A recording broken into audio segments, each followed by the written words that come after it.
रूहानी ताकतें हमारे आसपास हमेशा मंडराती रहती हैं। उनकी एक अलग ही दुनिया होती है जो वास्तविकता में तो दिखाई नहीं देती, लेकिन कुछ घटनाओं से महसूस जरूर होने लगती है। ऐसी ही एक हवेली के भूत की है। दरअसल एक पुरानी हवेली है जिसमें कई साल पहले राजा महाराजा रहा करते थे, लेकिन अब वो वीरान पड़ी है क्योंकि उन राजाओं के वारिस देश से बाहर जा चुके हैं। हवेली की हालत जर्जर हो चुकी है। अब उसे मरम्मत की जरूरत है। इसके लिए शासन के नोटिस के अनुसार संपत्ति के मालिक को सूचित किया जाता है। कुछ दिनों में पूर्व राजाओं के वारिस में से एक लड़की हवेली में अपने बच्चे के साथ दाखिल होती है, जो कि उस जमाने के राजा के नाती की लड़की थी। उसका नाम उर्मिला था। उसके पति की कार एक्सीडेंट में मौत हो चुकी थी। अब वो विधवा हो चुकी है, लेकिन उसके पास उसका एक बेटा है जो 8 वर्ष का है, और वो भी अपनी माँ के साथ हवेली आया है। हवेली बहुत विशाल थी, इसलिए उसकी साफ सफाई के लिए कई मजदूर बुलाया गए, जिन्हें चप्पे चप्पे की सफाई करने का ठेका दिया गया।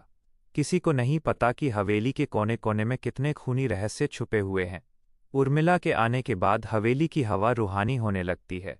ऐसा लग रहा था मानो कोई वर्षों से इंतजार कर रहा था इस हवेली के वारिस का। एक रात उर्मिला अपने कमरे में अपने बच्चे के साथ सो रही होती है। अचानक उसके खिड़की से एक पक्षी टकराकर मर जाता है। ये घटना अपने आप में असामान्य थी। पक्षी टकराते ही उर्मिला की नींद खुल जाती है, और जब वो लाइट जलाकर देखती है तो डर से चीखने लगती है, क्योंकि उस कमरे की खिड़की से एक पक्षी फंसा हुआ था और उसके शरीर से खून की बूंदें फर्श पर गिर रही थीं।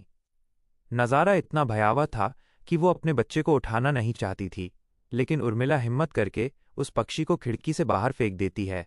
लेकिन इसके बाद उसे रात भर नींद नहीं आती और वो सुबह तक जागती रहती है। दरअसल वो जानना चाहती है कि यह किसी की शरारत तो नहीं। सुबह होते ही वो अपने यहाँ काम कर रहे मजदूरों से जाकर कहती है कि रात को मेरे कमरे की खिड़की पर कोई पक्षी आकर टकराया था और तुरंत मर गया। क्या तुम लोगों में से किसी ने ये हरकत की है? क्योंकि पक्षी खुद ब खुद तो खिड़की से नहीं टकरा सकता।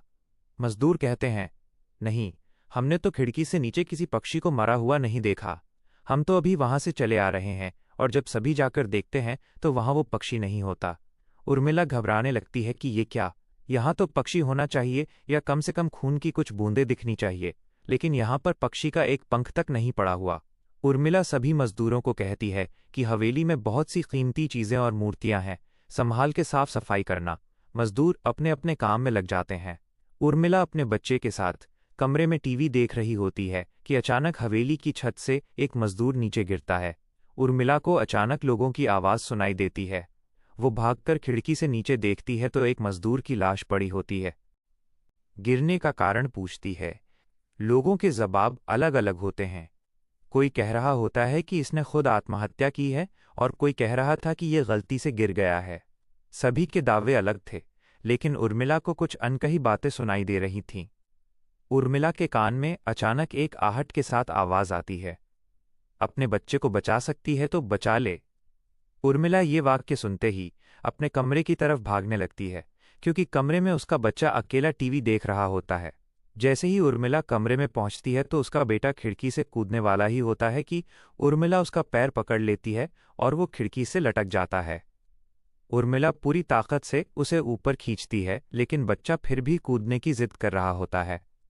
उर्मिला किसी कदर अपने बच्चे को काबू में करती है और कमरे के बाहर आ जाती है, और वो मजदूरों से पूछती है, बताओ क्या है इस हवेली में, क्योंकि ये बच्चा तो ऐसा नहीं कर सकता, और अभी ये सब जो हो रहा है कुछ अलग ही चल रहा है।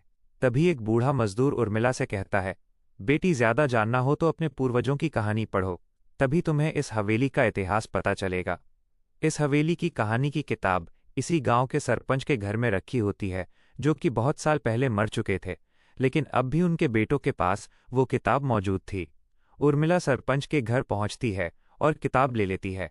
किताब पढ़ते ही उसे पता चलता है कि इस हवेली में एक नौकर नौकरानी भी थे, जिनके बीच में बहुत प्यार था, और वो कई सालों से हवेली की सेवा कर रहे थे।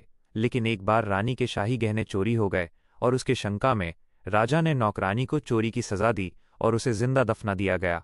उसके गम में उसके पति ने भी अपनी जान दे दी, और उसके 1 महीने बाद ही उस राजा ने अपनी ही तलवार अपने गले में घुसेड़कर आत्महत्या कर ली। उसके बाद छोटे मोटे हादसे हवेली में होने लगे, जिस वजह से ये हवेली हमेशा के लिए बंद कर दी गई।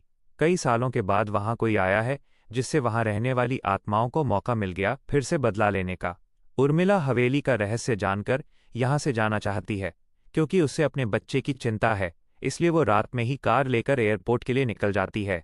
अचानक रास्ते में उसकी कार का एक्सीडेंट हो जाता है और कार पलट कर उल्टा हो जाती है, लेकिन दोनों को कोई नुकसान नहीं होता। उर्मिला अपने बच्चे को बाहर निकाल लेती है और सुनसान सड़क पर भागने लगती है। रास्ते में उसे एक कार आते दिखाई देती है और कार रोकने के लिए उर्मिला सड़क के बीच में खड़ी हो जाती है और अपनी मदद के लिए चिल्लाने लगती है। तभी अचानक कार वाला आकर कार का ब्रेक लगा देता है। उर्मिला पास जाकर देखती है तो उसकी हिम्मत बढ़ जाती है, क्योंकि ये एक पुलिस ऑफिसर होता है। उर्मिला हड़बड़ाहट में उसे अपनी बात कहती है और रोने लगती है। पुलिस ऑफिसर उन्हें अपनी गाड़ी में बैठने को कहते हैं और रोड में जाने लगते हैं। रास्ते में एक बूढ़ा सड़क पर जा रहा होता है और इनकी कार के सामने आते ही रोड पर गिर जाता है। पुलिस ऑफिसर गाड़ी से उतरकर उस व्यक्ति को देखते हैं। बूढ़ा व्यक्ति बेहोश हो चुका था। पुलिस ऑफिसर उसे गोद में उठाकर अपनी गाड़ी में पीछे बैठा देता है और अस्पताल के लिए चलने लगते हैं। अचानक उस बूढ़े व्यक्ति का हाथ पीछे से पुलिस ऑफिसर की गर्दन तक पहुंच जाता है। पुलिस ऑफिसर छटपटाने लगते हैं और अचानक गाड़ी का ब्रेक लगा देते हैं। गाड़ी की स्पीड कम होने की वजह से कार वहीं खड़ी हो जाती है और ऑफिसर अपनी गन निकालकर बूढ़े की तरफ निशाना लगाकर गोली चला देता है। बूढ़े के सर में गोली लगने से भी उसकी जान नहीं जाती है। महिला और पुलिस ऑफिसर दोनों समझ चुके थे कि ये कोई भूत है। भूत को देखते ही उर्मिला अपने बच्चों को लेकर बाहर निकल जाती है और इसी बीच पुलिस ऑफिसर भूत की पकड़ से अपने आप को छुड़ाने में कामयाब हो जाते हैं। पुलिस ऑफिसर के बाहर निकलते ही तीनों बाहर रोड से भागने लगते हैं और कुछ देर भागते हुए उन्हें सड़क के किनारे जगमगाती लाइट्स दिख रही होती है। पुलिस ऑफिसर उर्मिला से कहते हैं कि मैडम, ये एयरपोर्ट है, जल्दी चलिए। उर्मिला अपने बच्चों को लेकर एयरपोर्ट के अंदर पहुंच जाती है। एयरपोर्ट पहुंचते ही उर्मिला की जान में जान आ जाती है, क्योंकि पुलिस ऑफिसर की बहादुरी की वजह से उसके बच्चे की जान बच गई थी। लेकिन हवेली में भूतिया ताकतों का आधिपत्य अभी तक बना है।